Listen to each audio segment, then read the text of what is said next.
আমরা যে নামাজ শুরু করি, আমাদের নামাজের পদ্ধতি আমরা সকলেই জানি যে আমরা নিয়ত করে তাকবীরে তাহরিমা মানে আল্লাহু আকবার বলে নামাজ শুরু করি। নিয়তের বিষয়ে আগে একটা কথা বলে নেই যে নিয়ত বলতে কি।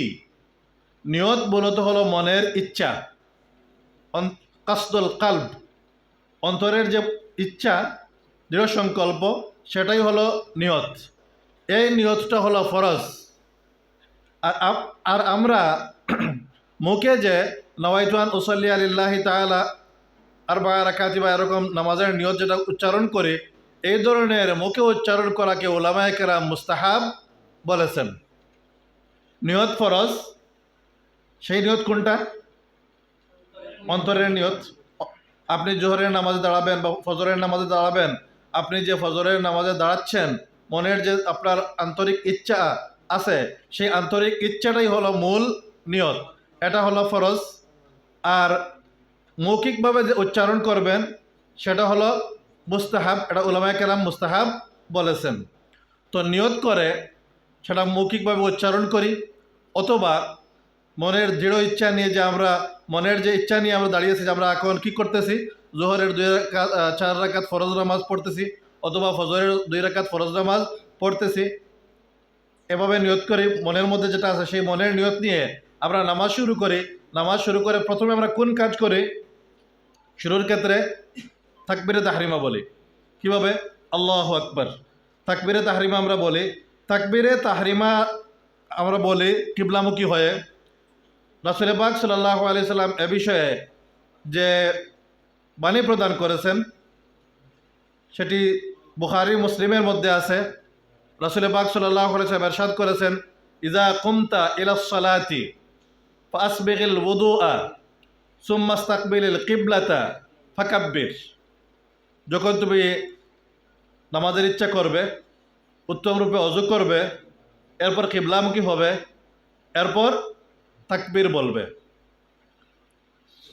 তাকবীরের ক্ষেত্রে রাসূল পাক সাল্লাল্লাহু আলাইহি সাল্লাম এভাবে কিবলামুখী হয়ে হাত উত্তোলন করে তাকবীর বলতেন।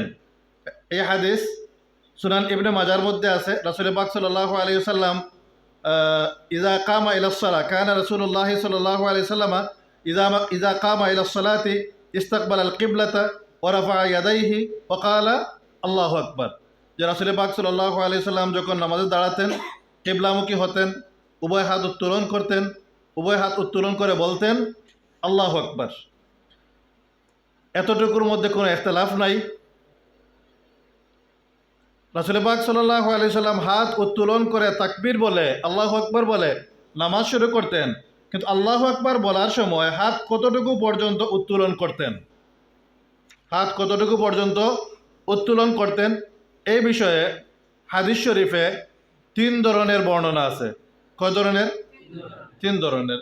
এক বর্ণনার মধ্যে আছে যে রাসূল পাক সাল্লাল্লাহু আলাইহি সাল্লাম কাঁধ বরাবর হাত উত্তোলন করতেন। অন্য বর্ণনার মধ্যে আছে কান বরাবর হাত উত্তোলন করতেন। অন্য বর্ণনার মধ্যে আছে কানের লতি বরাবর হাত উত্তোলন করতেন। কয় ধরনের বর্ণনা পেলাম আমরা? 3 ধরনের। 3 ধরনের বর্ণনা। 3 ধরনের বর্ণনা হাদিস শরীফে আছে। সহিহ মুসলিমের মধ্যে আছে যে আন্না রাসূলুল্লাহ সাল্লাল্লাহু আলাইহি ওয়াসাল্লাম কানা ইযা কাব্বারা রাফা ইয়াদাইহি। রাসূল পাক সাল্লাল্লাহু আলাইহি সাল্লাম যখন তাকবীর বলতেন তখন হাত উত্তোলন করতেন। কতটুকু? হাত্তা ইউহাজিয়া বিহিমা উযুনাইহি। এমনভাবে হাত উত্তোলন করতেন যে তা কান বরাবর হতো। কোন বরাবর? হাদিস কোথায় আছে? মুসলিম শরীফের মধ্যে আছে। সহিহ মুসলিমের মধ্যে আছে। মুসলিম শরীফের অন্য বর্ণনায় আছে হাত্তা ইউহাদিয়া বিহিমা ফুরুআ উযুনাইহি। রাসূল পাক সাল্লাল্লাহু আলাইহি সাল্লাম তাকবীর বলতেন, হাত উত্তোলন করতেন, তখন তার হাত কানের লতি বরাবর হতো। ফুরুআ উযুনাই, কানের লতি বরাবর। এই হাদিসও মুসলিম শরীফের মধ্যে আছে। অন্য হাদিস বুখারী শরীফের মধ্যে আছে যে রাসূল পাক সাল্লাল্লাহু আলাইহি সাল্লাম কীভাবে হাত উত্তোলন করতেন, যে কানা ইয়ারফাউ ইয়াদাইহি হাযওয়া মানকিবাইহি ইযা ইফতাতাহা আস-সালাহ। যে রাসূল পাক সাল্লাল্লাহু আলাইহি সাল্লাম যখন নামাজ শুরু করতেন তখন কাঁধ বরাবর হাত উত্তোলন করতেন। তাহলে হাদিস শরীফে হাত উত্তোলন করার বিষয়ে আমরা কয় ধরনের বর্ণনা পেলাম? 3 ধরনের বর্ণনা। অন্য মাযহাবে কাঁধ বরাবর হাত উত্তোলন করার ফতোয়া আছে, যে নামাজে হাত উত্তোলন করা হবে কতটুকু, কোন পর্যন্ত, কোন বরাবর? কাঁধ বরাবর। যখন কাঁধ বরাবর হাত উত্তোলন করা হয় তখন বাকি দুইটা বর্ণনার উপর কি আমল হচ্ছে না হচ্ছে না? হচ্ছে। কিভাবে? যখন কাঁধ বরাবর আমরা হাত উত্তোলন করতেছি, অন্য দুই হাদিসের উপর কি আমল হচ্ছে? আমল হচ্ছে না। আমাদের মযহবের এখানে আমল কি বা ফতোয়া কি? আমাদের মযহবের ফতোয়া হলো যে হাত এমনভাবে উত্তোলন করবেন যে বৃদ্ধাঙ্গুলি কানের লতি বরাবর হবে। বৃদ্ধাঙ্গুলি, যখন বৃদ্ধাঙ্গুলি কানের লতি বরাবর হয় তখন বৃদ্ধাঙ্গুলি কানের লতি বরাবর আছে, উপরের আঙ্গুলগুলো কান বরাবর আছে, হাতের নিচের অংশ। একসাথে কয়টা হাদিসের উপর আমল হচ্ছে? তাহলে কোন মাযহাবে হাদিসের উপর বেশি আমল হচ্ছে? হানাফি মাযহাবে। স্বাভাবিকভাবে আমরা আলোচনা শুনলে হয়তো ভয় পেয়ে যাই যে হয়তো বা আমাদের মাযহাবের পক্ষে কোনো বর্ণনা নাই। কিন্তু এখানে দেখেন, আমাদের প্রত্যেকটা আমলের ক্ষেত্রে দেখবেন যেখানে ইখতিলাফ আছে, প্রত্যেকটা আমলের ক্ষেত্রে দেখবেন যে আমাদের হানাফি মাযহাবে একাধিক হাদিসের সমন্বয়ে আমল করা হয়েছে, অথবা কোরআন এবং হাদিসের সমন্বয়ে আমল করা হয়েছে। তো এখানে আমরা পেলাম যে রাসূল পাক সাল্লাল্লাহু আলাইহি সাল্লাম হাত উত্তোলন করতেন। কোন বরাবর হাত উত্তোলন করতেন? এক বর্ণায় আছে কাঁধ বরাবর, অন্য বর্ণায় আছে কান বরাবর, অন্য বর্ণায় আছে কানের লতি বরাবর। আমরা এমনভাবে আমল করি যে আমলের মাধ্যমে একসাথে 3টে হাদিসের উপর আমল হয়ে যায়। হাত উত্তোলন করে আমরা কি বলি? আল্লাহু আকবার। আল্লাহু আকবার বলে আমরা হাত বাঁধি। হাত আমরা কোথায় বাঁধি? নাভির নিচে। নাভির নিচে হাত বাঁধি বাম হাতের উপর ডান হাত, বাম হাতের উপর ডান হাত। কোন জায়গায়? নাভির নিচে।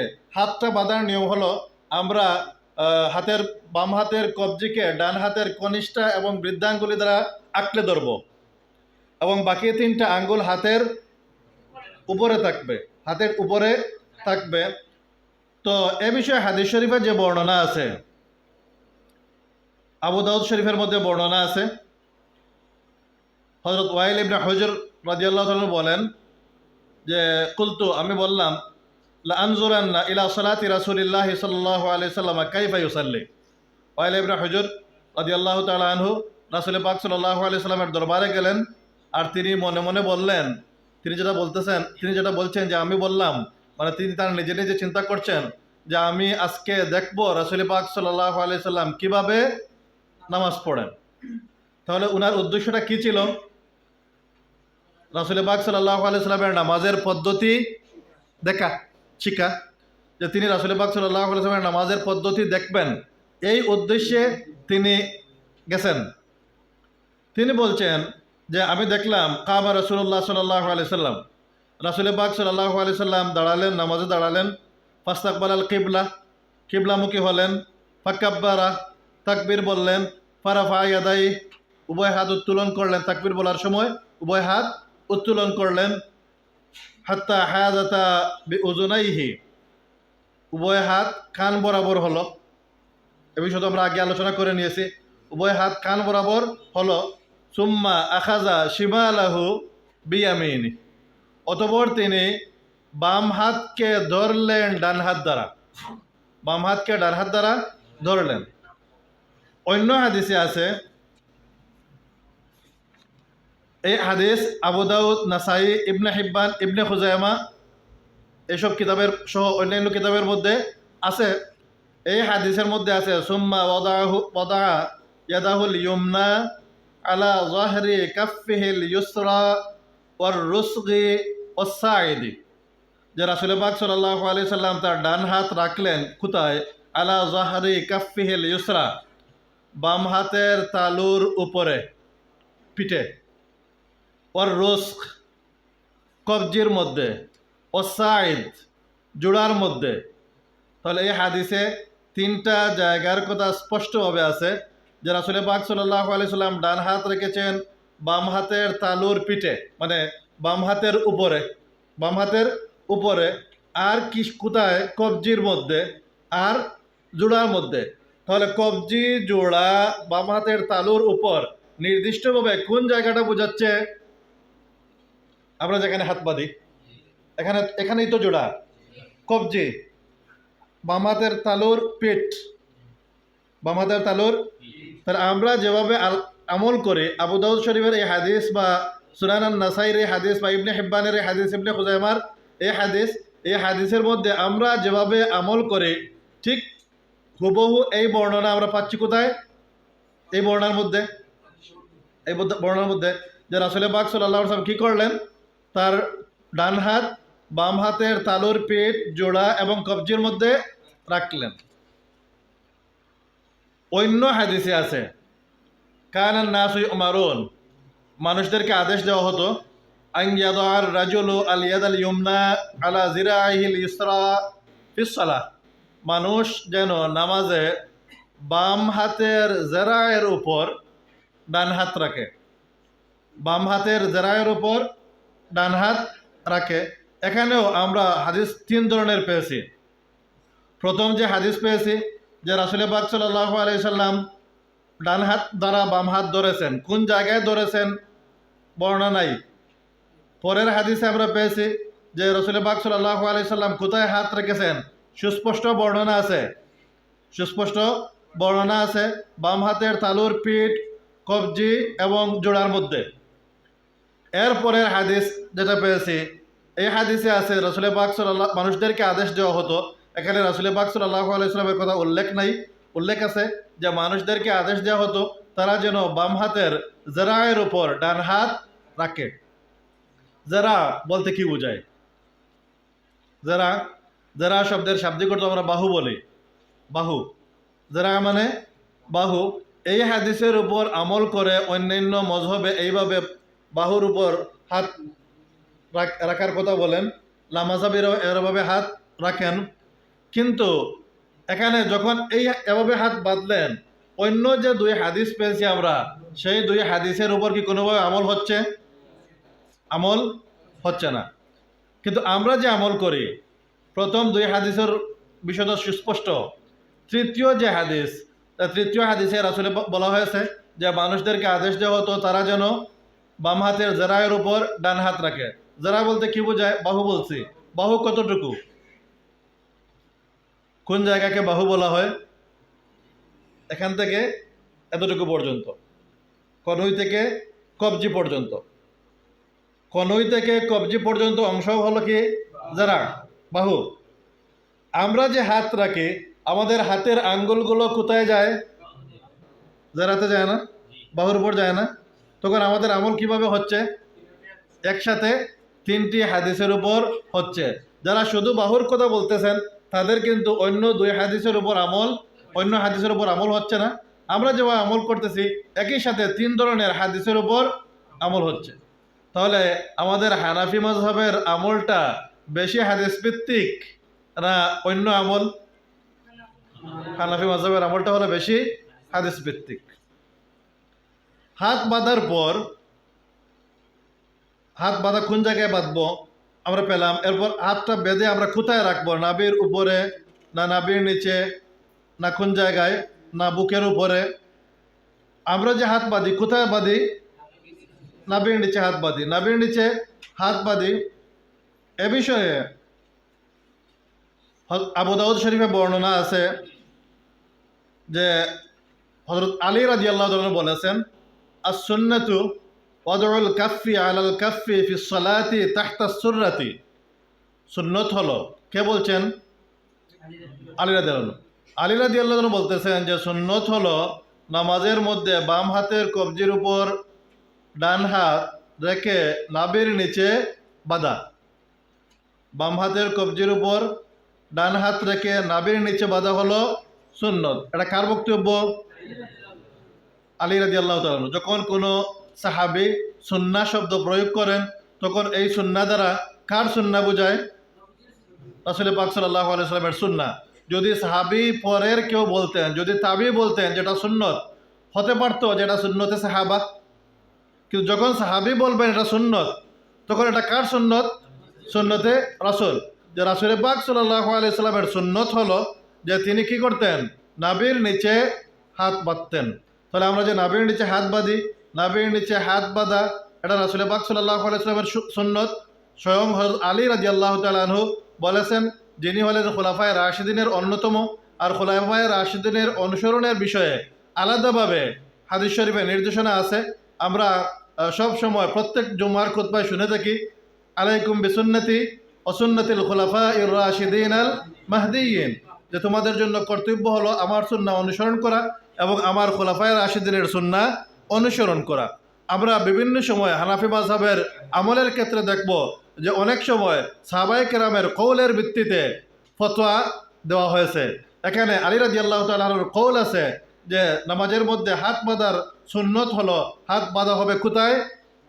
নাভির নিচে। যারা বুকের উপর হাত বাঁধার কথা বলেন, বুকের উপর হাত বাঁধার বিষয়ে অন্য হাদিস শরীফে বর্ণনা আছে, ঠিক আছে, কিন্তু বুকের উপর হাত বাঁধার বিষয়ে যারা কথা বলেন তারা অনেক সময় আমাদের কাছে দাবি করেন যে আপনাদের আমল বিষয়ে বুখারী শরীফ থেকে দলিল দেখান, বা এমনভাবে উপস্থাপন করেন যেন বুখারী শরীফ ছাড়া দলিল না দিলে হবে না, অথচ হাত বুকের উপর বাঁধার বিষয়েও বুখারী শরীফের মধ্যে কোনো হাদিস নাই, কোনো বর্ণনা নাই। হাত বাঁধার পর আমরা কি করি? সানা পড়ি, সুবহানাকা আল্লাহুম্মা ওয়া বিহামদিকা ওয়া তাবারাকা ইসমুকা ওয়া তাআলা জাদ্দুকা ওয়া লা ইলাহা গায়রুকা। আমরা নামাজের মধ্যে এই সানা পড়ি। এই সানা সম্পর্কে হযরত আয়েশা রাদিয়াল্লাহু তাআলা আনহা থেকে বর্ণিত আছে, কানা রাসূলুল্লাহ সাল্লাল্লাহু আলাইহি ওয়াসাল্লাম ইযা ইফতাতাহা সালাতা ক্বালা, যে রাসূল পাক সাল্লাল্লাহু আলাইহি ওয়াসাল্লাম যখন নামাজ শুরু করতেন তখন বলতেন, সুবহানাকা আল্লাহুম্মা ওয়া বিহামদিকা ওয়া তাবারাকা ইসমুকা ওয়া তাআলা জাদ্দুকা ওয়া লা ইলাহা গায়রুক। এই হাদিস আবু দাউদ শরীফের মধ্যে আছে, তিরমিজি শরীফের মধ্যে আছে। কাছাকাছি বর্ণনা, একই বর্ণনা হযরত আবু সাঈদ খুদরি রাদিয়াল্লাহু তাআলা আনহু থেকে সুনানে নাসাই এবং ইবনে মাজার মধ্যে আছে, যে যখন রাসূল পাক সাল্লাল্লাহু আলাইহি সাল্লাম নামাজ শুরু করতেন তখন বলতেন, সুবহানাকা আল্লাহুম্মা ওয়া বিহামদিকা ওয়া তাবারাকা ইসমুকা ওয়া তাআলা জাদ্দুকা ওয়া লা ইলাহা গায়রুক। এবং অন্য হাদিসে আছে যে রাসূল পাক সাল্লাল্লাহু আলাইহি সাল্লাম ইরশাদ করেছেন যে আল্লাহ রাব্বুল আলামিনের নিকট সবচেয়ে প্রিয় বাক্য হলো সুবহানাকা আল্লাহুম্মা ওয়া বিহামদিকা ওয়া তাবারাকা ইসমুকা ওয়া তাআলা জাদ্দুকা ওয়া লা ইলাহা গায়রুকা। এ কারণে আমাদের হানাফি মাযহাবের নামাজে এই সানাকে পড়ার প্রতি গুরুত্ব আরোপ করা হয়। বিশেষত ফরজ নামাজে এই সানা পড়ার কথা বলা হয়। হাদিস শরীফে সানা সম্পর্কে আরও অনেক বর্ণনা আছে। কেউ যদি নফল নামাজে চান অন্য সানাও পড়তে পারবেন, কোনো অসুবিধা নাই। তো আমরা কেন এই সানা গ্রহণ করলাম, বা হানাফি মাযহাবে কেন এই সানা গ্রহণ করা হলো, যে বিষয়ে বর্ণনা আছে যে রাসূল পাক সাল্লাল্লাহু আলাইহি সাল্লাম নিজে নামাজে এই সানা পড়তেন। আবার বর্ণনা আছে রাসূল পাক সাল্লাল্লাহু আলাইহি সাল্লাম বলেছেন যে এই সানার বাক্যগুলো আল্লাহ রাব্বুল আলামিনের নিকট সবচেয়ে প্রিয়। এরপর আমরা নামাজে আউযুবিল্লাহ বিসমিল্লাহ পড়ি। প্রথম রাকাতে আউযুবিল্লাহ পড়ি, বিসমিল্লাহ পড়ি। প্রত্যেক রাকাতে সূরা ফাতিহার আগে এই আউযুবিল্লাহ বিসমিল্লাহ আমরা যদি জামাতের নামাজ হয় তাহলে ইমাম সাহেব আস্তে আস্তে পড়বেন।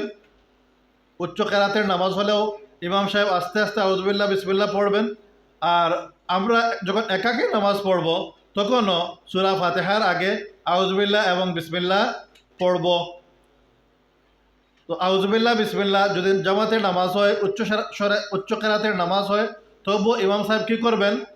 আউযুবিল্লাহ বিসমিল্লাহ পড়বেন প্রথম রাকাতে নিম্ন স্বরে।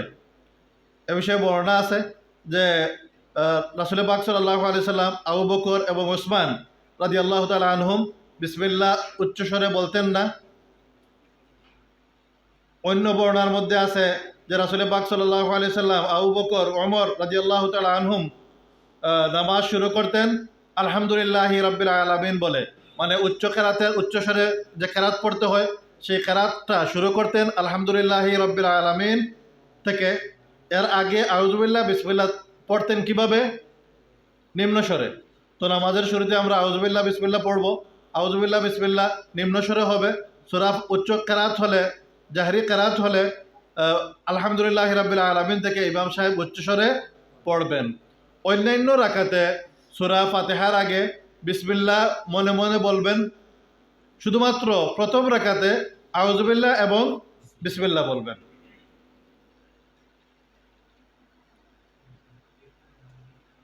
এরপর আমরা কি করি? সূরা ফাতিহা পড়ি।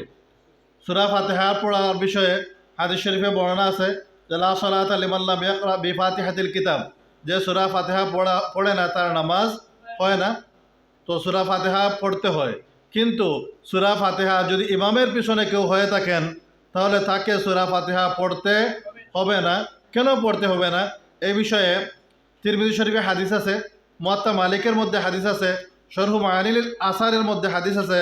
হযরত জাবির ইবনে আব্দুল্লাহ রাদিয়াল্লাহু থেকে বর্ণিত, তিনি বলেছেন যে মান সাল্লা রাকাতান লাম ইয়াকরা ফিহা বিউম্মিল কোরআন, যে এমন কোন নামাজ পড়ে বা এমন কোন রাকাত পড়ে যাতে সূরা ফাতিহা পড়ে না, ফালাম ইউসাল্লি, তার অবস্থা এমন যেন সে নামাজই পড়ে নাই। মানে সূরা ফাতিহা না পড়লে কি হবে না? নামাজ হবে না।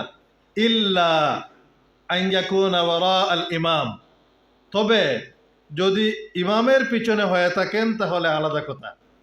মানে ইমামের পিছনে হলে মুক্তাদিকে কি করতে হবে না? সূরা ফাতিহা বা অন্য কোনো সূরা পড়তে হবে না। এটা ব্যতিক্রম। শুধুমাত্র ইমামের পিছনে যখন থাকবেন তখন মুক্তাদি সূরা ফাতিহা পড়বেন না, অন্য সূরাও পড়বেন না। কিন্তু ইমাম সাহেবকে কি পড়তে হবে? সূরা ফাতিহা পড়তে হবে, কেরাত পড়তে হবে, যেখানে পড়ার কথা কেরাত পড়বেন, সূরা ফাতিহা প্রত্যেক রাকাতে পড়বেন। যদি আমরা একাকী নামাজি হই তখন আমাদেরকে সূরা ফাতিহা পড়তে হবে। আমাদের মযহবের মত হলো ইমামের পিছনে মুক্তাদিকে সূরা ফাতিহা পড়তে হবে না, মুক্তাদির জন্য সূরা ফাতিহা পড়া মাকরুহ। আর অন্য সূরা ফাতিহার সাথে অন্য সূরা বা আয়াত পড়াও মুক্তাদির জন্য নয়। এটা কে পড়বেন? ইমাম পড়বেন। ইমাম যদি পড়েন, ইমাম কি পড়েন না? পড়েন। যখন ইমাম হন তখন তিনি উচ্চস্বরের কেরাত হলে তো আমরা শুনি, যদি উচ্চস্বরের কেরাত না হয় তখন নিশ্চিতভাবে ইমাম সাহেব পড়েন। যদি ইমাম পড়ে নেন, এই পড়াটা মুক্তাদির পক্ষ থেকে হয়ে যায়। অন্য হাদিসে আছে রাসূল পাক সাল্লাল্লাহু আলাইহি ওয়াসাল্লাম ইরশাদ করেছেন, মান কানা লাহু ইমামুন ফাকিরাআতুল ইমামি লাহু কিরাআতুন, যার ইমাম আছেন ইমামের কেরাতই তার কেরাত। সুতরাং ইমামের পিছনে থাকলে মুক্তাদিকে সূরা ফাতিহা পড়তে হবে না, অন্য সূরা পড়তে হবে না। আর ইমাম হলে ইমামকে সূরা ফাতিহা এবং অন্য কেরাত সূরা পড়তে হবে। আর একাকী নামাজি হলে তাকেও সূরা ফাতিহা এবং অন্য সূরা মেলাতে হবে যেখানে মেলানোর কথা। যদি সূরা ফাতিহা না পড়েন তখন নামাজ হবে কি হবে না? হবে না। ইচ্ছাকৃতভাবে না পড়লে নামাজ হবে না। যদি ভুলবশত না পড়েন সূরা ফাতিহা তাহলে সাহু সিজদা ওয়াজিব হবে, লাগবে। সাহু সিজদা না দিলে নামাজ হবে না। সূরা ফাতিহার পর আমরা অন্য সূরা মিলাই। রাসূল পাক সাল্লাল্লাহু আলাইহি ওয়াসাল্লাম এভাবে সূরা ফাতিহার পর অন্য সূরা মিলাতেন বা অন্য আয়াত পড়তেন। এ বিষয়ে কোরআন শরীফে নির্দেশনা আছে। রাসূল আল্লাহ রাব্বুল আলামিন ইরশাদ করেছেন, ফাকরাউ মা তায়াসসারা মিনাল কোরআন, যে তোমাদের পক্ষে কোরআনের যতটুকু পড়া বা যতটুকু তিলাওয়াত করা সহজ হয়, সম্ভব হয়, ততটুকু তিলাওয়াত করা। ফাকরাউ মা তায়াসসারা মিনাল কোরআন। তো নামাজের মধ্যে কেরাত পড়া ফরজ, সূরা ফাতিহার সাথে কেরাত পড়তে হবে। এখানে ইমামের পিছনে মুক্তাদি সূরা ফাতিহা পড়বেন কিনা এ বিষয়টা নিয়ে ইখতিলাফ আছে। এ বিষয় নিয়ে ইখতিলাফ আছে। অন্যান্য মাযহাবে সূরা ফাতিহার পড়ার কথা বলা হয়।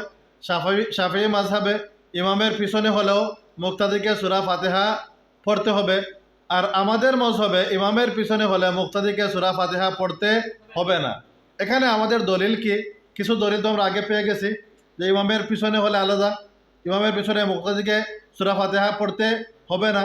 আরেক হাদিস বলেছে যে রাসূল পাক সাল্লাল্লাহু আলাইহি ওয়াসাল্লাম ইরশাদ করেছেন, মান কানা লাহু ইমামুন ফাকিরাআতুল ইমামি লাহু কিরাআতুন, যার ইমাম আছেন তার ইমামের কেরাতই তার কেরাত, ইমামের কেরাতই তার কেরাত। তাকে আলাদা করে কেরাত পড়তে হবে না, সূরা ফাতিহাও পড়তে হবে না, অন্য কোনো সূরাও পড়তে হবে না। এক্ষেত্রে আমাদের দলিল কোরআন শরীফ থেকেও আছে। কোরআন শরীফের মধ্যে আছে আল্লাহ রাব্বুল আলামিন ইরশাদ করেন, ওয়াইজা কুরিআল কুরআনু ফাসতামিউ লাহু ওয়া আনসিতু লাআল্লাকুম তুরহামুন, যে যখন কোরআন তিলাওয়াত করা হয় ওইজা করি আল কোরআন ফাস্তামিউ লাহু, তখন তোমরা তা মনোযোগ সহকারে শ্রবণ করো। ও আনসিতু, এবং নীরবতা অবলম্বন করো। লাআল্লাকুম তুরহামুন, যেন তোমরা দয়াপ্রাপ্ত হও, তোমাদেরকে দয়া করা হয়। তো এই আয়াতের মধ্যে দুইটা নির্দেশনা আছে, একটা হলো ফাস্তামিউ লাহু, আরেকটা হলো ও আনসিতু, যখন কোরআন তিলাওয়াত করা হয় তখন তোমরা তা মনোযোগ সহকারে শ্রবণ করো আর নীরবতা অবলম্বন করো। এই যে আয়াত, এই আয়াত নামাজ প্রসঙ্গে নাজিল হয়েছে, এ বিষয়ে জমহুর মুফাসসিরিনে কেরাম একমত। বেশিরভাগ মুফাসসিরিনে কেরাম এ বিষয়ে একমত যে এই আয়াত নাজিল হয়েছে কোন বিষয়ে? নামাজের কেরাত বিষয়ে, নামাজের কেরাত বিষয়ে। এমনকি ইমাম আহমদ ইবনে হাম্বল, হাম্বলি মাযহাবের ইমাম ইমাম আহমদ ইবনে হাম্বল রহমতুল্লাহ আলাইহি বলেছেন যে এ বিষয়ে সকলেই একমত। আজমাআন নাস আলা আন্না হাযিহিল আয়া ফিস সালাহ, যে এ বিষয়ে সকলেই একমত যে এই আয়াত নাজিল হয়েছে কোন প্রসঙ্গে? নামাজ প্রসঙ্গে, মানে নামাজের কেরাত প্রসঙ্গে। নামাজের মধ্যে যখন কোরআন তিলাওয়াত করা হবে, ইমাম সাহেব যখন কেরাত তিলাওয়াত করবেন, কোরআন শরীফ থেকে সূরা ফাতিহা পড়ুন অথবা অন্য কেরাত পড়ুন, যখন পড়বেন তখন মুক্তাদি কি করবেন? আয়াত থেকে দুটি নির্দেশনা, একটা হলো তিনি মনোযোগ সহকারে শ্রবণ করবেন, আরেকটা হলো তিনি নীরবতা অবলম্বন করবেন। আমাদের হানাফি মাযহাবের উলামায়ে কেরাম এই দুই নির্দেশনাকে দুই ক্ষেত্রে বিশেষভাবে নির্ধারিত করে থাকেন। একটা হলো যখন ইমাম উচ্চস্বরে কেরাত পড়বেন তখন মুক্তাদির জন্য নির্দেশ হলো ফাস্তামিউ লাহ, যে তোমরা তা কি করো? মনোযোগ সহকারে শ্রবণ করো। আর যখন ইমাম নীরব ও নিম্নস্বরে কেরাত পড়বেন সেক্ষেত্রে নির্দেশ হলো আনসিতু, তোমরা নীরব থাকো। তো এখানে ইমামের পিছনে যখন ইমাম নিম্নস্বরে কেরাত পড়বেন তখন নীরব থাকা, অথবা ইমামের পিছনে ইমাম যখন ফাতিহা পড়বেন, ইমাম যখন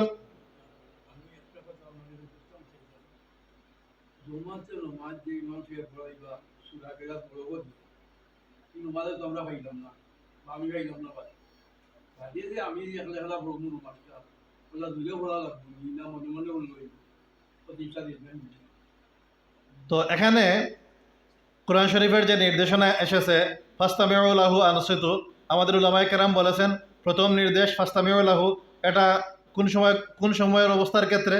যখন ইমাম উচ্চস্বরে কেরাত পড়বেন তখন আমরা ইমামের কেরাতকে শ্রবণ করব, মনোযোগ সহকারে শ্রবণ করব। আর দ্বিতীয় নির্দেশ, যখন ইমাম সাহেব নিম্ন স্বরে কেরাত পড়বেন তখন আমরা নীরবতা অবলম্বন করব, ইমামের পিছনে আমরা অন্য কিছু পড়ব না। মুসলিম শরীফের হাদিস শরীফের মধ্যেও আছে ইমামের পিছনে মুক্তাদি কি করবেন, দীর্ঘ বর্ণনা আছে। রাসূল পাক সাল্লাল্লাহু আলাইহি ওয়াসাল্লাম ইরশাদ করেছেন ইজা কাব্বারা ফাকাব্বিরু, ইমাম যখন তাকবীর বলবেন তখন তোমরা তাকবীর বলো। ওয়া ইজা কারাআ ফাআনসিতু, আর যখন ইমাম তিলাওয়াত করবেন তখন তোমরা নীরব থাকো। ওয়া ইজা কালা গায়রিল মাগদুবি আলাইহিম ওয়ালাদ-দাল্লিন ফাকুলু আমিন, যখন ইমাম গায়রিল মাগদুবি আলাইহিম ওয়ালাদ-দাল্লিন বলবেন তখন তোমরা বলো আমিন। এখানে মুক্তাদির কাজ কি, ইমামের কাজ কি, কিন্তু হাদিস থেকে আলাদা আলাদাভাবে বোঝা যাচ্ছে। প্রথম হলো ইমাম তাকবীর বলবেন, মুক্তাদিরও কাজ হলো মুক্তাদিরা কি বলবেন? তাকবীর বলবেন।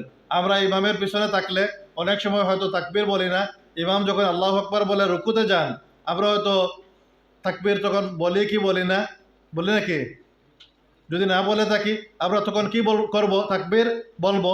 ইমাম যখন আল্লাহু আকবার বলে রুকুতে যাবেন তখন আমরাও আল্লাহু আকবার বলে রুকুতে যাব। ইমাম যখন আল্লাহু আকবার বলে সাজদায় যাবেন তখন আমরাও আল্লাহু আকবার বলে সাজদায় যাব। ইমাম যখন আল্লাহু আকবার বলে সাজদা থেকে প্রথম সাজদা থেকে উঠে বসবেন তখনও আমরা আল্লাহু আকবার বলে সাজদা থেকে উঠে বসবো। মানে এভাবে যেখানে ইমাম তাকবীর বলবেন আমরাও সেখানে তাকবীর বলবো। ইমাম যখন কেরাত পড়বেন, তিলাওয়াত করবেন তখন আমরা নীরব থাকব। আর ইমাম যখন পড়বেন গায়রিল মাগদুবি আলাইহিম ওয়ালাদ-দাল্লিন তখন আমরা বলবো আমিন। তাহলে এখানে ইমামের পিছনে ফাতিহা পড়ার দায়িত্ব কে মুক্তাদিকে দেওয়া হয়েছে? মুক্তাদিকে দায়িত্ব দেওয়া হয়েছে আমিন বলার। বলা হয়েছে যে ইমাম যখন গায়রুল মাগদুবি আলাইহিম ওয়ালাদ-দাল্লিন বলবেন তখন তোমরা কি বলবে? আমিন বলবে। এখানে মুক্তাদির দায়িত্ব হলো আমিন বলা, ইমাম সাহেবের দায়িত্ব হলো সূরা ফাতিহা পড়া। ফাতিহা পড়ার দায়িত্ব ইমাম সাহেবের। ইখতিলাফটা যে বিষয় নিয়ে, ফাতিহা নিয়ে, ইমাম সাহেবের দায়িত্ব হলো ফাতিহা পড়া আর মুক্তাদির দায়িত্ব হলো আমিন বলা। তো আমরা যে ইমামের পিছনে ফাতিহা পড়ি না, আমাদের পক্ষে আমরা কিছু দলিল আলোচনা করলাম, আরও অনেক দলিল আমাদের পক্ষে আছে। এখানে যে আমরা ফাতিহা ইমাম সাহেবের পিছনে মুক্তাদিকে পড়তে হয় না, যে কথা বলি বা আমাদের মাযহাবে যে কথা বলা হয়, এর দলিলটা শুধু হাদিস থেকে না, এখানে দলিল কিন্তু একই সাথে কোরআন শরীফ থেকেও আছে। এরপর আমরা রুকুতে যাই। যদি কারো প্রশ্ন থাকে আপনারা লিখে রাখবেন, আমরা পরে প্রয়োজনে প্রশ্নোত্তর আলোচনা করব। এরপর আমরা রুকুতে যাই, আল্লাহু আকবার বলে রুকুতে যাই। রুকুতে আমরা 3 বার পড়ি সুবহানা রাব্বিয়াল আযীম, সুবহানা রাব্বিয়াল আযীম, সুবহানা রাব্বিয়াল আযীম। এরপর আমরা রুকু থেকে সামি আল্লাহু লিমান হামিদা বলে উঠি। যদি জামাতের নামাজ হয় ইমাম সামি আল্লাহু লিমান হামিদা বলবেন আর মুক্তাদিগণ দাঁড়ানো অবস্থায় রাব্বানা লাকাল হামদ বলবেন। রুকুর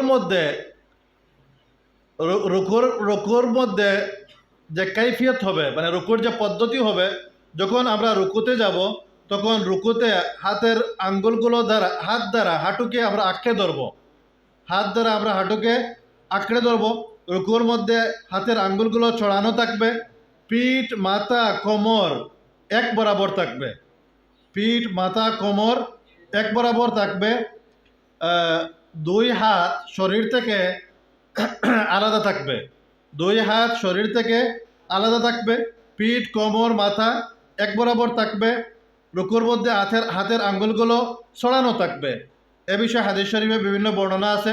তিরমিজি শরীফ এবং আবু দাউদ শরীফের মধ্যে আছে যে রাসূল পাক সাল্লাল্লাহু আলাইহি সাল্লাম যখন রুকু করতেন ওদা ইয়াদাইহি আলা রুকবাতাইহি, তখন তার হাত 2 হাতকে 2 হাঁটুর মধ্যে রাখতেন।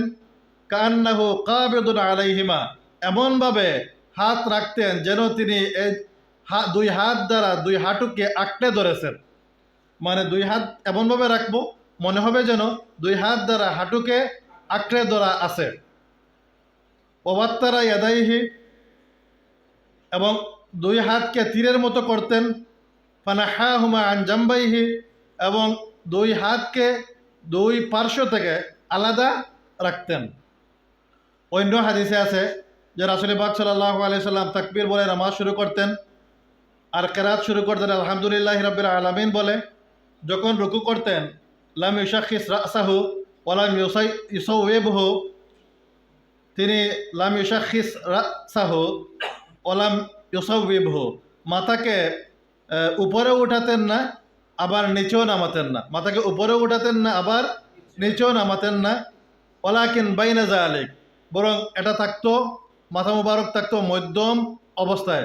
রাসূল পাক সাল্লাল্লাহু আলাইহি সাল্লাম তার মাথা মুবারককে নিচেও নামাতেন না, উপরেও উঠাতেন না, মাথা মধ্যম অবস্থায় থাকতো, মানে মাথা মুবারক পিঠ বরাবর থাকতো। অন্য হাদিসের মধ্যে আছে যে রাসূল পাক সাল্লাল্লাহু আলাইহি সাল্লাম নামাজের মধ্যে পিঠকে এমন সোজা করতেন যে যদি সেখানে পানি ডালা হতো তবুও তা স্থির থাকতো। ইযা রাকা সাওয়া যাহরাহু হাত্তা লাউ সুব্বা আলাইহিল মা লাস্তাকাররা। সুনানে ইবনে মাজার মধ্যে এই হাদিস আছে, যখন রাসূল পাক সাল্লাল্লাহু আলাইহি সাল্লাম রুকু করতেন তখন পিঠকে এমন সোজা করতেন যে যদি সেখানে পানি রাখা হতো তবুও তা স্থির থাকতো। আমরা আগে বলেছি যে রুকুর মধ্যে হাতের আঙ্গুলগুলো ফাঁক রাখতে হয়। হাতের আঙ্গুলগুলো ফাঁক রাখতে হয়, যে রাসূল পাক সাল্লাল্লাহু আলাইহি সাল্লাম এভাবে রুকুর মধ্যে হাতের আঙ্গুলগুলো ফাঁক রাখতেন আর সিজদার মধ্যে হাতের আঙ্গুলগুলো মিলিয়ে রাখতেন। তাবারানী মুজামুল আওসাতের মধ্যে আছে কানা রাসূলুল্লাহ সাল্লাল্লাহু আলাইহি সাল্লাম, আল মুজামুল কাবীরের মধ্যে আছে কানা রাসূলুল্লাহ সাল্লাল্লাহু আলাইহি সাল্লাম ইযা রাকা, রাসূল পাক সাল্লাল্লাহু আলাইহি ওয়াসাল্লাম যখন রুকু করতেন, ফাররাজা আসাবিআহু, তখন তার হাতের আঙ্গুলগুলো ফাঁক রাখতেন। ওয়াইজা সাজাদা, আর যখন সাজদা করতেন, দম্মা আসাবিআহু, তখন হাতের আঙ্গুলগুলো মিলিয়ে রাখতেন। তো রুকুর মধ্যে হলো হাতের আঙ্গুলগুলো ফাঁক রাখতে হয়, সাজদার মধ্যে হলো হাতের আঙ্গুলগুলো মিলিয়ে রাখতে হয়। রাসূল পাক সাল্লাল্লাহু আলাইহি সাল্লাম এভাবে মিলিয়ে সাজদার মধ্যে মিলিয়ে রাখতেন, রুকুর মধ্যে ফাঁক রাখতেন। যখন আমরা রুকু শেষ করি, রুকুর মধ্যে 3 বার তাসবিহ পড়ি, সুবহানা রাব্বিয়াল আযীম, সুবহানা রাব্বিয়াল আযীম, সুবহানা রাব্বিয়াল আযীম, তখন এটা রুকু পরিপূর্ণ হয়। তখন রুকু পরিপূর্ণ হয়। তিরমিজি শরীফের মধ্যে বর্ণনা আছে, রাসূল পাক সাল্লাল্লাহু আলাইহি সাল্লাম ইরশাদ করেছেন, ইযা রাকাআ আহাদুকুম, যখন তোমাদের কেউ রুকু করে, ফাকালা সুবহানা রাব্বিয়াল আযীম সালাসা মাররাত, তখন 3 বার বলে সুবহানা রাব্বিয়াল আযীম। যখন তোমাদের কেউ রুকু করে, তখন যদি 3 বার সুবহানা রাব্বিয়াল আযীম বলে, ফাকাত তাম্মা রুকুহু, তখন তার রুকুটা কি হয়ে যায়? পরিপূর্ণ হয়ে যায়। তো 3 বার সুবহানা রাব্বিয়াল আযীম বললে রুকু পরিপূর্ণ হয়। রাসূল পাক সাল্লাল্লাহু আলাইহি ওয়াসাল্লাম ইরশাদ করেছেন, সুতরাং রুকুর মধ্যে আমরা কি করব? 3 বার সুবহানা রাব্বিয়াল আযীম বলবো, পড়ব। আমরা অনেক সময় রুকু সাজদার মধ্যে খুব তাড়াহুড়া করি। রুকু সাজদার মধ্যে তাড়াহুড়া করা উচিত না। রুকু সাজদার মধ্যে তাআদিলে আরকান রক্ষা করতে হয়। যদি তাআদিলে আরকান রক্ষা না হয়, তাহলে নামাজ হবে না। আমাদের মাযহাব অনুযায়ী তাআদিলে আরকান করা ওয়াজিব। যদি ওয়াজিব ছুটে যায়, তাহলে সাহু সিজদা লাগবে। সাহু সিজদা না দিলে নামাজ হবে না। সুতরাং রুকু সাজদার মধ্যে কি করা লাগবে? দৃঢ়তা, স্থিরতা অবলম্বন করা লাগবে। ধীর স্থিরভাবে আমরা কি করব? রুকু করব। রুকুর মধ্যে ধীর স্থিরভাবে 3 বার পড়ব, সুবহানা রাব্বিয়াল আযীম, সুবহানা রাব্বিয়াল আযীম, সুবহানা রাব্বিয়াল আযীম। যদি কেউ মন লাগিয়ে ধীর স্থিরভাবে একবার নামাজ পড়েন, নামাজের মধ্যে যে ধ্যান আছে যে আনতা আবুদাল্লাহা কাআন্নাকা তারাহু ফাইন লাম তাকুন তারাহু ফাইন্নাহু ইয়ারাকা, তুমি এমনভাবে নামাজ পড়বে যেন তুমি আল্লাহকে দেখছো। যদি তুমি এটি ধ্যান করতে না পারো, এরূপ করতে না পারো, তাহলে তুমি মনে করবে যে আল্লাহ রাব্বুল আলামিন তোমাকে দেখছেন। আল্লাহ রাব্বুল আলামিন তো দেখছেন, এ বিষয়ে কোনো সন্দেহ নাই। এটা চিন্তা করতে কোনো মানে যে কোনো মুসলমান যে কোনো নামাজের ক্ষেত্রে অবশ্যই এটা চিন্তা করবেন যে আল্লাহ রাব্বুল আলামিন আমাকে দেখছেন। যদি সম্ভব হয় তিনি এমন উচ্চ পর্যায়ের হতে পারেন, সম্ভব হয় তিনি ধ্যান করবেন যে আমি আল্লাহ রাব্বুল আলামিনকে দেখছি। তো যদি এই ধ্যান নিয়ে যে আল্লাহ রাব্বুল আলামিন আমাকে দেখছেন, এই ধ্যান নিয়ে ধীর স্থিরভাবে যদি কেউ মন লাগিয়ে 2 রাকাত নামাজ পড়েন, নামাজ শেষ করার পর তিনি আলাদা শান্তি অনুভব করবেন। তো নামাজ পড়বেন ধীর স্থিরভাবে। নামাজের মধ্যে আমরা 3 বার রুকুতে আমরা 3 বার সুবহানা রাব্বিয়াল আযীম, সুবহানা রাব্বিয়াল আযীম, সুবহানা রাব্বিয়াল আযীম পড়ব।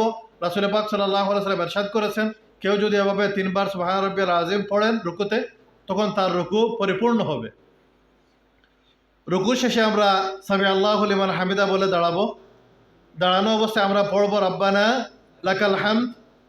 রাসূল পাক সাল্লাল্লাহু আলাইহি সাল্লাম এভাবে রুকু থেকে উঠতে সামি আল্লাহু লিমান হামিদা বলতেন, আর দাঁড়ানো অবস্থায় বলতেন রাব্বানা লাকাল হামদ।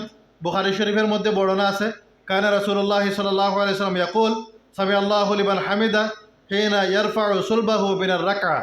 যে রাসূল পাক সাল্লাল্লাহু আলাইহি সাল্লাম যখন রুকু থেকে পিঠ মুবারক উঠাতেন, তখন সামি আল্লাহু লিমান হামিদা বলতেন, সুম্মা ইয়াকুলু ওয়া হুয়া কাইমুন, আর তিনি দাঁড়ানো অবস্থায় বলতেন রাব্বানা লাকাল হামদ। তো রাব্বানা লাকাল হামদ বলতে হয় দাঁড়ানো অবস্থায়। আমরা হয়তো অনেক সময় যে রুকু থেকে উঠে সেজদায় যেতে যেতে রাব্বানা লাকাল হামদ বলে, এরকম কিন্তু না। রাব্বানা লাকাল হামদ বলা হবে কোন সময়? দাঁড়ানো অবস্থায়। এবং এই সময় তাআদিলে আরকান রক্ষা করা ওয়াজিব। দাঁড়ানো অবস্থায় আমরা পড়ব রাব্বানা লাকাল হামদ। যদি একাকী নামাজ হয়, তখন নামাজি ব্যক্তি তিনি একই সাথে সামি আল্লাহু লিমান হামিদা বলবেন রুকু থেকে ওঠার সময়, আর দাঁড়িয়ে বলবেন রাব্বানা লাকাল হামদ। যদি ইমাম হন, তিনি রুকু থেকে ওঠার সময় বলবেন সামি আল্লাহু লিমান হামিদা। মুক্তাদিগণ বলবেন দাঁড়ানো অবস্থায় রাব্বানা লাকাল হামদ।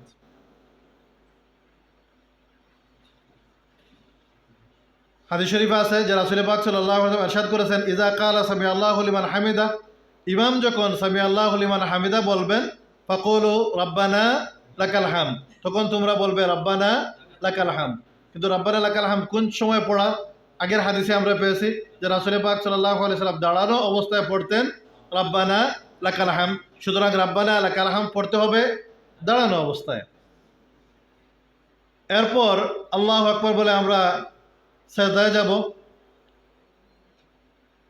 সেজদায় গিয়ে তিনবার পড়ব সুবহানা রাব্বিয়াল আলা, সুবহানা রাব্বিয়াল আলা, সুবহানা রাব্বিয়াল আলা। এ বিষয়েও বুখারী তিরমিজি শরীফের মধ্যে হাদিস আছে। রাসূল পাক সাল্লাল্লাহু আলাইহি সাল্লাম ইরশাদ করেছেন যে সেজদার মধ্যে তিনবার সুবহানা রাব্বিয়াল আলা বলবে, তার সেজদা পরিপূর্ণ হবে। সেজদার মধ্যে যখন আমরা যাই, তখন সেজদার মধ্যে যাওয়ার সময় প্রথমে মাটিতে হাঁটু রাখি, তারপর হাত রাখি, তারপর নাক রাখি, তারপর কপাল রাখি। হাদিস শরীফে আছে যে রাসূল পাক সাল্লাল্লাহু আলাইহি সাল্লাম এভাবে সেজদায় যেতেন। হযরত ওয়াইল ইবনে হুজর রাদিয়াল্লাহু আনহু বলেন যে রাআইতুন নাবিয়্য সাল্লাল্লাহু আলাইহি সাল্লামা ইযা সাজাদা, আমি দেখেছি যে রাসূল পাক সাল্লাল্লাহু আলাইহি সাল্লাম যখন সেজদা করতেন, ওয়াদা রুকবাতাইহি ক্বাবলা ইয়াদাইহি, তখন তিনি হাতের আগে হাঁটু মাটিতে রাখতেন। আগে রাখতেন হাঁটু, তারপর হাত। ওয়া ইযা কামা মিনাস সুজুদ, আর যখন সিজদা থেকে উঠতেন, রাফা ইয়াদাইহি ক্বাবলা রুকবাতাইহি, তখন হাঁটুর আগে হাত তুলতেন। মানে সেজদায় যাওয়ার অবস্থা ওঠার অবস্থা থেকে ব্যতিক্রম।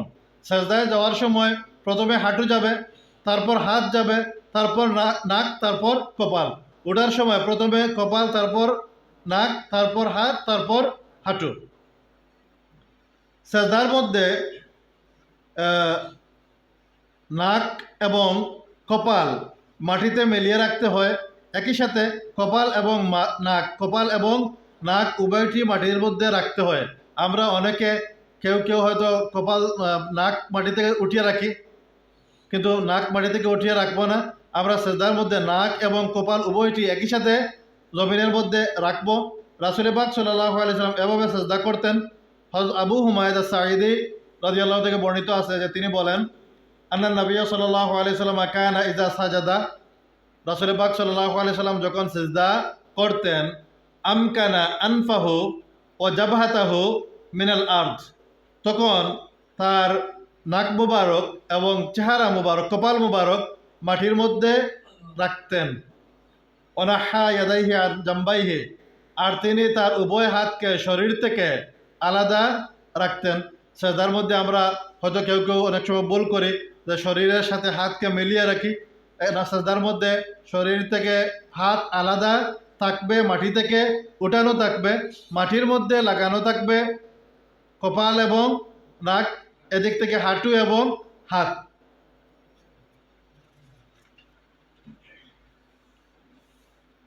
রাসূল পাক সাল্লাল্লাহু আলাইহি সাল্লাম সেজদার মধ্যে বিশেষভাবে ইতিদাল অবলম্বন করার, তা'দিল আরকান রক্ষা করার নির্দেশ দিয়েছেন। রাসূল পাক সাল্লাল্লাহু আলাইহি সাল্লাম ইরশাদ করেছেন, ইদিলু ফিস সুজুদ, যে তোমরা সেজদার মধ্যে ইতিদাল অবলম্বন করো। ওয়ালা ইয়াবসুত আহাদুকুম যিরাআইহি ইমবিসাতাল কালব, আর তোমাদের কেউ যেন তার বাহুকে কুকুরের মতো মাটিতে বিছিয়ে না দেয়। তো হাতকে মাটিতে বিছিয়ে রাখা যাবে না এবং শরীরের সাথে মিলিয়ে রাখাও যাবে না। সেজদার মধ্যে হাতকে মাটি থেকে উঠিয়ে রাখা হবে, শরীর থেকে আলাদা রাখা হবে। রাসূল পাক সাল্লাল্লাহু আলাইহি সাল্লাম এভাবে সেজদা করতেন। সেজদার মধ্যে হাতটা কোন জায়গায় রাখতে হয় এ বিষয়ে হাদিস শরীফে বর্ণনা আছে যে কানা নবী সাল্লাল্লাহু আলাইহি সাল্লাম ইয়াদাউ ওয়াজহাহু ইযা সাজাদা, যে রাসূল পাক সাল্লাল্লাহু আলাইহি সাল্লাম যখন সেজদা করতেন তখন ইয়াদাউ ওয়াজহাহু ইযা সাজাদা, তার চেহারা রাখতেন কোন জায়গায়? বাইনা কাফাইহি, বাইনা কাফাই, দুই হাতের মধ্যবর্তী স্থানে, দুই হাতের মধ্যবর্তী স্থানে রাসূল পাক সাল্লাল্লাহু আলাইহি সাল্লাম চেহারা রাখতেন। তখন আমরা হাতকে এমনভাবে রাখবো যেন এটা চেহারা বরাবর হয়। হাতটাকে এমনভাবে রাখবো যেন চেহারা বরাবর হয়। অনেক সময় কেউ বেখেয়ালে হয়তো হাত সামনের দিকে দিয়ে ফেলতে পারেন, অথবা অনেকে পিছনের দিকে নিয়ে আসতে পারেন। নামাজের মধ্যে এমনভাবে আমরা হাত রাখবো যেন এটা কি হয়, চেহারা বরাবর হয়। রাসূল পাক সাল্লাল্লাহু আলাইহি ওয়াসাল্লাম এভাবে হাত রাখতেন। প্রথম সেজদার পর আমরা আল্লাহু আকবার বলে বসি। বসা অবস্থায় নিয়ম হলো যে বাম পা একটু এগিয়ে বিছিয়ে এর উপর বসতে হয় এবং ডান পা খাড়া রাখতে হয়। রাসূল পাক সাল্লাল্লাহু আলাইহি ওয়াসাল্লাম এভাবে বসতেন যে মুসলিম শরীফের মধ্যে আছে কানা ইয়াফরিশু রিজলাহুল ইউসরা, যে রাসূল পাক সাল্লাল্লাহু আলাইহি ওয়াসাল্লাম তার বাম পা বিছিয়ে দিতেন। ওয়ানসিবু রিজলাহুল ইয়ুমনা, এবং ডান পা খাড়া রাখতেন। আমরা যে পদ্ধতিতে নামাজ পড়ি রাসূল পাক সাল্লাল্লাহু আলাইহি সাল্লামের এই আমল থেকে আমাদের মযহবে গ্রহণ করা হয়েছে যে আমরা কি করি, বাম পা বিছিয়ে তার উপর বসি এবং ডান পা খাড়া রাখি। নামাজের ক্ষেত্রে যথাসম্ভব সকল আঙ্গুলগুলো সেজদার ক্ষেত্রে যথাসম্ভব আঙ্গুলগুলো কিবলার দিকে রাখতে হয়। হাতের আঙ্গুলগুলো হোক অথবা পায়ের আঙ্গুলগুলো হোক, যথাসম্ভব কিবলার দিকে রাখতে হয়। রাসূল পাক সাল্লাল্লাহু আলাইহি সাল্লাম এভাবে কিবলার দিকে আঙ্গুলগুলো রাখতেন। নাসাই শরীফের মধ্যে বর্ণনা আছে। এরপর দ্বিতীয় সেজদা, আমরা আল্লাহু আকবার বলে দ্বিতীয় সেজদায় যাই।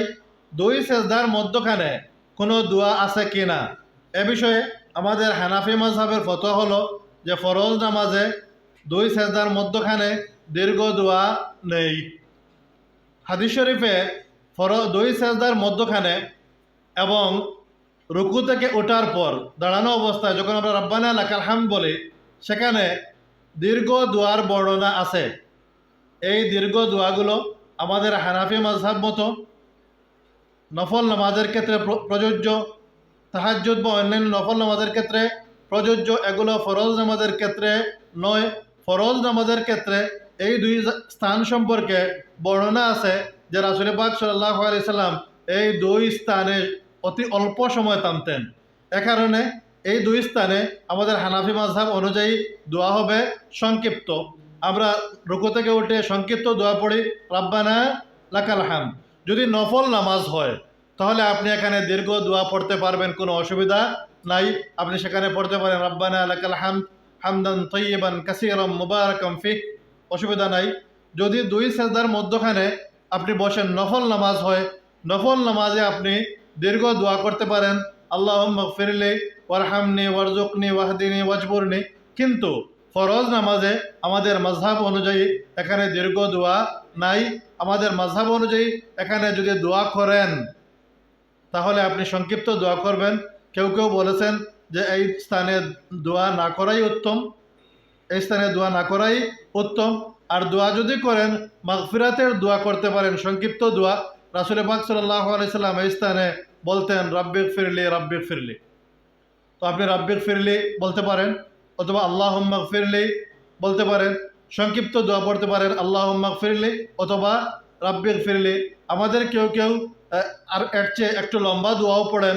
অন্য অন্য হানাফি মাযহাবের কোনো কোনো কিতাবে আছে যে এখানে দুই তাসবিহের বেশি হয়ে গেলে নামাজ ফাসিদ হয়ে যাবে।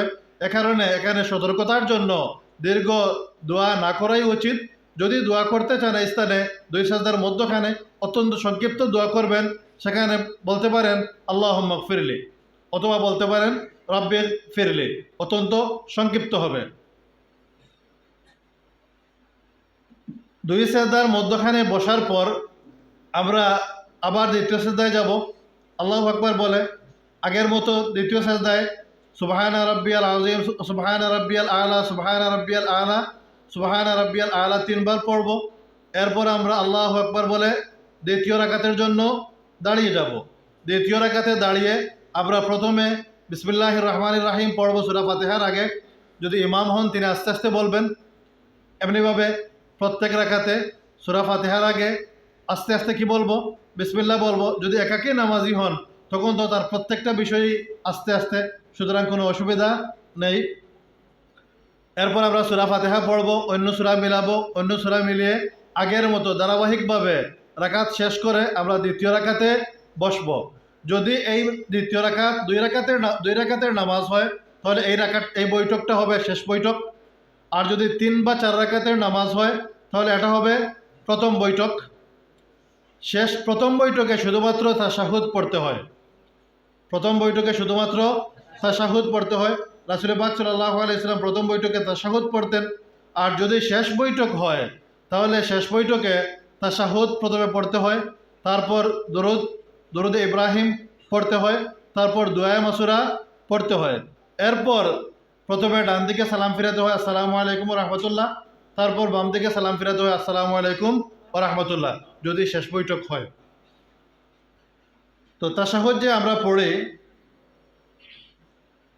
আত্তাহিয়াতু লিল্লাহি ওয়া সালাওয়াতু ওয়াত তাইয়্যিবাত, আসসালামু আলাইকা আইয়ুহান নাবিয়্যু ওয়া রাহমাতুল্লাহি ওয়া বারাকাতুহু, আসসালামু আলাইনা ওয়া আলা ইবাদিল্লাহিস সালিহিন, আশহাদু আল্লা ইলাহা ইল্লাল্লাহ ওয়া আশহাদু আন্না মুহাম্মাদান আবদুহু ওয়া রাসূলুহু। এই তাশাহুদ সম্পর্কে বুখারী শরীফে বর্ণনা আছে। তো হযরত আব্দুল্লাহ ইবনে মাসউদ রাদিয়াল্লাহু তাআলা আনহু বলেছেন যে রাসূল পাক সাল্লাল্লাহু আলাইহি সাল্লাম আমার দুই হাত তার দুই হাতের মধ্যে রেখে আমাকে এমনভাবে তাশাহুদ শিক্ষা দিয়েছেন যেভাবে আমাকে কোরআনের সূরা শিক্ষা দিতেন। রাসূল পাক সাল্লাল্লাহু আলাইহি সাল্লাম সাহাবায়ে কেরামকে বিভিন্ন সময় বিভিন্ন জনকে বিভিন্ন সূরা, বিভিন্ন আয়াত, বিভিন্ন দোয়া শিক্ষা দিয়েছেন। হযরত আব্দুল্লাহ ইবনে মাসউদ রাদিয়াল্লাহু তাআলা আনহু রাসূল পাক সাল্লাল্লাহু আলাইহি সাল্লামের অধিক সাহচর্য লাভ করেছেন। তিনি সফরে এবং ঘরে থাকা অবস্থায় বেশিরভাগ সময় রাসূল পাক সাল্লাল্লাহু আলাইহি সাল্লামের সান্নিধ্যে থাকতেন। এ কারণে তিনি রাসূল পাক সাল্লাল্লাহু আলাইহি সাল্লাম থেকে অনেক কিছু অর্জন করেছেন। রাসূল পাক সাল্লাল্লাহু আলাইহি সাল্লাম তাকে অনেক সূরা শিক্ষা দিয়েছেন। রাসূল পাক সাল্লাল্লাহু আলাইহি সাল্লাম তাকে যেভাবে সূরা শিক্ষা দিতেন ঠিক সেভাবে তাকে তাশাহুদও শিক্ষা দিয়েছেন। কোন তাশাহুদ? আত্তাহিয়াতু লিল্লাহি ওয়া সালাওয়াতু ওয়াত তাইয়্যিবাত, আসসালামু আলাইকা আইয়ুহান নাবিয়্যু ওয়া রাহমাতুল্লাহি ওয়া বারাকাতুহু, আসসালামু আলাইনা ওয়া আলা ইবাদিল্লাহিস সালিহিন, আশহাদু আল্লা ইলাহা ইল্লাল্লাহ ওয়া আশহাদু আন্না মুহাম্মাদান আবদুহু ওয়া রাসূলুহু। যখন আমরা তাশাহুদ পড়ি তখন তাশাহুদের মধ্যে যখন আল্লাহর ওয়াহদানিয়তের সাক্ষ্য দেই, আশহাদু আল্লা ইলাহা ইল্লাল্লাহ বলি, আশহাদু আল্লা ইলাহা ইল্লাল্লাহ বলি, তখন আমরা এখানে আঙ্গুল দ্বারা ইশারা করি। কোন জায়গায় ইশারা করি? যখন আমরা লা ইলাহা বলি তখন আঙ্গুল উত্তোলন করি, আর যখন ইল্লাল্লাহ বলি তখন আঙ্গুল নামাই। তো লা ইলাহা বলার সময় আঙ্গুল দ্বারা কি করা হয়? ইশারা করা হয়। লা ইলাহা ইল্লাল্লাহ বলার সময় আঙ্গুল দ্বারা ইশারা করা হয়। হাদিস শরীফে আছে যে রাসূল পাক সাল্লাল্লাহু আলাইহি সাল্লাম তার আঙ্গুল দ্বারা ইশারা করতেন। আঙ্গুল দ্বারা আমাদের লামাসাবি ভাই যারা তারা আঙ্গুল নাড়ান, নামাজের মধ্যে আঙ্গুল নাড়ান, কিন্তু হাদিস শরীফের যে সকল বর্ণনা আছে এ সকল বর্ণনা সম্মিলিতভাবে প্রমাণ করে যে রাসূল পাক সাল্লাল্লাহু আলাইহি সাল্লাম আঙ্গুল নাড়াতেন না, বরং আঙ্গুল দ্বারা ইশারা করতেন। যেমন মুসলিম শরীফের হাদিসে আছে যে রাসূল পাক সাল্লাল্লাহু আলাইহি সাল্লাম যখন বৈঠকে বসতেন তখন ওয়াদা কাফফাহুল ইয়ুমনা আলা ফাখিযিহিল ইয়ুমনা, তখন তার ডান হাতকে ডান হাঁটুর রানের উপর রাখতেন। পরের অংশে আছে ওয়াদা কাফফাহুল ইউসরা আলা ফাখিযিহিল ইউসরা, এবং বাম হাতকে বাম রানের উপর রাখতেন। আর মধ্যখানে আছে ও আশারা বিইসবাইহিল্লাতি তালিয়াল ইবহাম, এবং বৃদ্ধাঙ্গুলির পাশের আঙ্গুল দ্বারা ইশারা করতেন। আশারা, হাদিস শরীফের শব্দ কি আছে যে রাসূল পাক সাল্লাল্লাহু আলাইহি সাল্লাম ইশারা করতেন। শাহাদাত আঙ্গুল যেটাকে আমরা বলি, বৃদ্ধাঙ্গুলির পাশের যে আঙ্গুল, সেই আঙ্গুল দ্বারা রাসূল পাক সাল্লাল্লাহু আলাইহি সাল্লাম ইশারা করতেন। আঙ্গুল দ্বারা ইশারা করতেন। অন্য হাদিসে আছে যে রাসূল পাক সাল্লাল্লাহু আলাইহি সাল্লাম বাম হাঁটুর উপর ডান হাত রাখতেন, বাম হাঁটুর উপর বাম হাত রাখতেন। আর আরবি 53 সংখ্যার মতো করে হাতকে গুটিয়ে নিতেন, আর সাওয়াবা এই আঙ্গুল দ্বারা ইশারা করতেন। আরবি 53 সংখ্যা, আরবিতে যদি আমরা 5 লিখি মোটামুটি এরকম হয়, আর যদি এই আঙ্গুলটা তুলি তখন 3 হয়ে যায় এই আঙ্গুলগুলো মিলে। তখন বলা হয়েছে আরবি 53 সংখ্যার মতো করে হাত গুটিয়ে নিতেন, আর সাওয়াবা মানে শাহাদত আঙ্গুল দ্বারা ইশারা করতেন। হাদিস শরীফের শব্দ এসেছে আশারা বিসাবাবা, শাহাদত আঙ্গুল দ্বারা ইশারা করতেন। আবু দাউদ শরীফে অন্য হাদিসে আছে যে কানা ইউশিরু বি উসবুইহি ইযা দা, রাসূল পাক সাল্লাল্লাহু আলাইহি ওয়াসাল্লাম যখন দোয়া করতেন, মানে যখন তাশাহুদ পড়তেন, ওয়াহদানিয়তের সাক্ষ্য দিতেন, তখন ইশারা করতেন আঙ্গুল দ্বারা, ওয়ালা ইউহাররিকুহা। এই হাদিসের মধ্যে অতিরিক্ত শব্দ আছে ওয়ালা ইউহাররিকুহা। রাসূল পাক সাল্লাল্লাহু আলাইহি ওয়াসাল্লাম আঙ্গুল নাড়াতেন না, রাসূল পাক সাল্লাল্লাহু আলাইহি ওয়াসাল্লাম আঙ্গুল নাড়াতেন না। আমাদের মাযহাবের আমল হলো যখন আমরা তাশাহুদে বসবো, আঙ্গুল লা ইলাহা বলার সময় হাত উত্তোলন করব, এ সময় আমরা আঙ্গুল উত্তোলন করব, এ সময় আমরা আঙ্গুল দ্বারা ইশারা করব, আঙ্গুল নাড়াবো না। কারণ রাসূল পাক সাল্লাল্লাহু আলাইহি ওয়াসাল্লাম আঙ্গুল নাড়াতেন না, লা ইউহাররিকুহা। তাশাহুদের পর আমরা আগে বলেছি আমরা কি পড়ব, দরুদ পড়ব, তারপর দোয়া মাসুরা পড়ব। নামাজের দোয়া মাসুরা সম্পর্কে বিভিন্ন বর্ণনা আছে।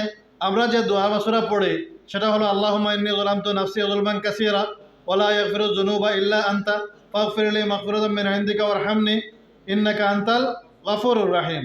এই দোয়া মাসুরা সম্পর্কে বর্ণনা আছে যে হযরত আবু বকর সিদ্দিক রাদিয়াল্লাহু তাআলা আনহু রাসূল পাক সাল্লাল্লাহু আলাইহি সাল্লামকে বলেছেন যে ইয়া রাসূলুল্লাহ, আমাকে এমন একটা দোয়া শিখিয়ে দিন যেটা আমি নামাজের মধ্যে পড়ব। কে বলেছেন?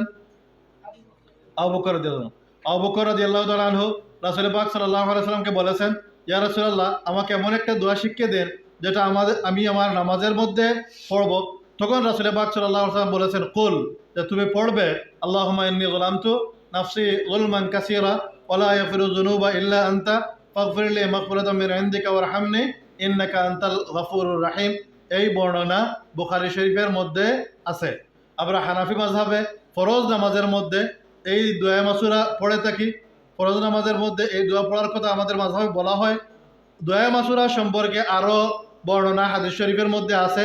যদি নফল নামাজ হয় তাহলে আপনি অন্য দোয়াও পড়তে পারবেন। দোয়া মাসুরার পর আমরা সালামের মাধ্যমে নামাজ শেষ করি। প্রথমে ডান দিকে আমরা সালাম ফিরাই।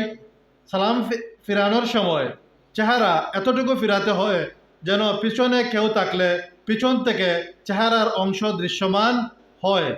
যখন রাসূল পাক সাল্লাল্লাহু আলাইহি সাল্লাম সালাম ফিরাতেন তখন সাহাবায়ে কেরাম যারা পিছনে থাকতেন তারা রাসূল পাক সাল্লাল্লাহু আলাইহি সাল্লামের চেহারা মুবারক দেখতেন। মুসলিম শরীফের বর্ণনা আছে, হযরত সাদ রাদিয়াল্লাহু আনহু বলেছেন যে কুনতু আরা রাসূলুল্লাহ সাল্লাল্লাহু আলাইহি সাল্লাম ইউসাল্লিমু আন ইয়ামিনিহি, আমি রাসূল পাক সাল্লাল্লাহু আলাইহি সাল্লামকে সালাম ফিরাতে দেখতাম ডান দিকে, ওয়ান ইয়াসারিহি, এবং বাম দিকে। আমি রাসূল পাক সাল্লাল্লাহু আলাইহি সাল্লামকে ডান দিকে এবং বাম দিকে সালাম ফিরাতে দেখতাম। হাত্তা আরা বায়াদা খাদ্দিহি, এমনকি আমি তার গাল মুবারকের শুভ্রতা ঔজ্জ্বল্য লক্ষ্য করেছি। তো পিছন থেকে আল্লাহ রাসূল যখন সালাম ফিরাতেন পিছন থেকে সাহাবায়ে কেরাম রাসূল পাক সাল্লাল্লাহু আলাইহি সাল্লামের গাল মুবারকের শুভ্রতা লক্ষ্য করতেন। তো সালাম ফেরানোর সময় চেহারা এতটুকু ফিরাতে হবে যেন পিছনে কেউ থাকলে পিছন থেকে চেহারা দৃশ্যমান হয়। সালাম ফিরানোর পর হাদিস শরীফে আছে যে রাসূল পাক সাল্লাল্লাহু আলাইহি সাল্লাম 3 বার ইস্তিগফার পড়তেন, আস্তাগফিরুল্লাহ আস্তাগফিরুল্লাহ আস্তাগফিরুল্লাহ। তো আমরাও এই আমল করে নেব যে সালাম ফিরানোর পর আমরা 3 বার ইস্তিগফার পড়ব, আস্তাগফিরুল্লাহ আস্তাগফিরুল্লাহ আস্তাগফিরুল্লাহ 3 বার বলবো। আমরা যারা নামাজের পর দোয়ার কথা বলি আমরা এমন তাড়াহুড়া করে যে নামাজের পর ইস্তিগফারের কথা বলে যাই, কিন্তু এটা বলা যাবে না। এটা হলো মাসনুন আমল। রাসূল পাক সাল্লাল্লাহু আলাইহি সাল্লাম সালাম ফিরানোর পর 3 বার ইস্তিগফার করতেন। ইস্তিগফারের পর আপনি যে কোনো দোয়া পড়েন, অসুবিধা নাই। রাসূল পাক সাল্লাল্লাহু আলাইহি সাল্লাম বিভিন্ন দোয়া পড়তেন। আল্লাহুম্মা ইন্নী আলা যিকরিকা ওয়া শুকরিকা ওয়া হুসনি ইবাদাতিক, এই দোয়া আল্লাহ রাসূল নামাজ পড়ে পড়তেন। আল্লাহুম্মা লা মানিআ লিমা আতাইতা ওয়া লা মুতিআ লিমা মানাতা ওয়া লা ইয়ানফাউ যাল জাদ্দি মিনকাল জাদ, এই দোয়া পড়তেন। এমনিভাবে আল্লাহুম্মা ইন্নী আলা যিকরিকা ওয়া শুকরিকা ওয়া হুসনি ইবাদাতিক পড়তেন। আল্লাহুম্মা আনতাস সালাম ওয়া মিনকাস সালাম তাবারাকতা ইয়া যাল জালালি ওয়াল ইকরাম, এই দোয়া রাসূল পাক সাল্লাল্লাহু আলাইহি সাল্লাম পড়তেন। এমন যে কোনো দোয়া পড়তে পারবেন, অসুবিধা নাই। তবে আমাদের হানাফি মাযহাবের একটা ফতোয়া হলো যদি ফরজ নামাজের পর সুন্নতে মুআক্কাদা থাকে তাহলে ফরজ নামাজের পর দীর্ঘক্ষণ বসে দোয়া পড়া যাবে না। তখন ফরজ নামাজের পর প্রথমে সুন্নতে মুআক্কাদার নামাজ পড়বেন, এরপর অন্যান্য দোয়া যেগুলো হাদিস শরীফে বর্ণিত আছে আপনি পড়তে পারবেন, অসুবিধা নাই। কেন আমরা ফরজ নামাজের পর সুন্নতে মুআক্কাদা থাকলে দেরি না করার কথা বলি? এ বিষয়টাও হাদিস শরীফে আছে, যে মুসলিম শরীফের মধ্যে আছে যে রাসূল পাক সাল্লাল্লাহু আলাইহি সাল্লাম সালাম ফিরানোর পর আল্লাহুম্মা আনতাস সালাম ওয়া মিনকাস সালাম তাবারাকতা যাল জালালি ওয়াল ইকরাম, বা অন্য বর্ণে আছে তাবারাকতা ইয়া যাল জালালি ওয়াল ইকরাম, এতটুকুর বেশি পরিমাণ বসতেন না। এতটুকু পরিমাণ বসতেন, এর চেয়ে বেশি বসতেন না। সুতরাং এই হাদিস থেকে আমাদের মাযহাবে মাসলা গ্রহণ করা হয়েছে যে যদি ফরজ নামাজের পর সুন্নতে মুআক্কাদা থাকে তাহলে আমরা দীর্ঘক্ষণ বসবো না, সংক্ষিপ্ত বসে আমরা সংক্ষিপ্ত দোয়া করে সুন্নতে মুআক্কাদা নামাজ পড়ব। এরপর আপনি চাইলে যে কোনো দোয়া ইচ্ছা করতে পারেন, কোনো অসুবিধা নাই। বর্তমান সময়ে আমাদের কিছু ভাই নামাজের পর দীর্ঘ সময়, ফরজ নামাজের পর সুন্নতে মুআক্কাদা থাকলেও, সুন্নতে মুআক্কাদা না থাকলেও অসুবিধা নাই, সুন্নতে মুআক্কাদা থাকলেও দীর্ঘ সময় বসে হাদিস শরীফে বর্ণিত সকল দোয়া পড়ার চেষ্টা করেন বা পড়তে থাকেন। এটা নিয়ত হিসাবে ভালো, কিন্তু এখানে তাদের ফতোয়া মতো কিন্তু বেদাত হয়ে যাচ্ছে। কিভাবে? যে তারা বলেন যে হাদিস শরীফে রাসূল পাক সাল্লাল্লাহু আলাইহি সাল্লাম যে আমল যেভাবে করেছেন সেভাবে করাই সুন্নত, এর ব্যতিক্রম করা বেদাত। রাসূল পাক সাল্লাল্লাহু আলাইহি সাল্লাম নামাজ বাদে যে দোয়া করতেন, নামাজের পর যে দোয়া করতেন, এই দোয়া সকল দোয়া একসঙ্গে পড়েছেন এরকম কোনো বর্ণনা কি হাদিস শরীফে আছে? নাই। বর্ণনা আছে কখনো এক দোয়া পড়েছেন, কখনো অন্য দোয়া পড়েছেন, আরেকবার আরেক দোয়া পড়েছেন, একবার আল্লাহুম্মা আনতাস সালাম পড়েছেন, আরেকবার আল্লাহুম্মা আইন্নী আলা যিকরিকা ওয়া শুকরিকা পড়েছেন, আরেকবার আল্লাহুম্মা লা মানিআ লিমা আতাইতা ওয়া লা মুতিআ লিমা মানাতা ওয়া লা ইয়ানফাউ যাল জাদ্দি মিনকাল জাদ, এরকম দোয়া পড়েছেন। সকল দোয়া একসাথে পড়েছেন এরকম কোনো বর্ণনা পাওয়া যায় না। তারা সকল দোয়া একসাথে মিলিয়ে বলেন যে এটা তো সুন্নত। কিন্তু এখানে আবার কি হয়ে যাচ্ছে? তাদের ফতোয়া অনুযায়ী বেদাত হয়ে যাচ্ছে। আমরা বলতেছি না, তাদের ফতোয়া অনুযায়ী বেদাত হয়ে যাচ্ছে, কারণ সকল দোয়া একসাথে পড়ার বর্ণনা পাওয়া যায় না। যাই হোক, আমি নামাজের শুরু থেকে শেষ পর্যন্ত সংক্ষেপে আলোচনা করলাম। আমাদের সম্মানিত প্রধান অতিথি বাংলাদেশ আঞ্জুমানে তালামিল ইসলামিয়ার মুহতারাম কেন্দ্রীয় সভাপতি ছাত্রনেতা জনাব মাওলানা মাহবুবুর রহমান ফরহাদ সাহেব আমাদের মঞ্চে তাশরিফ এনেছেন।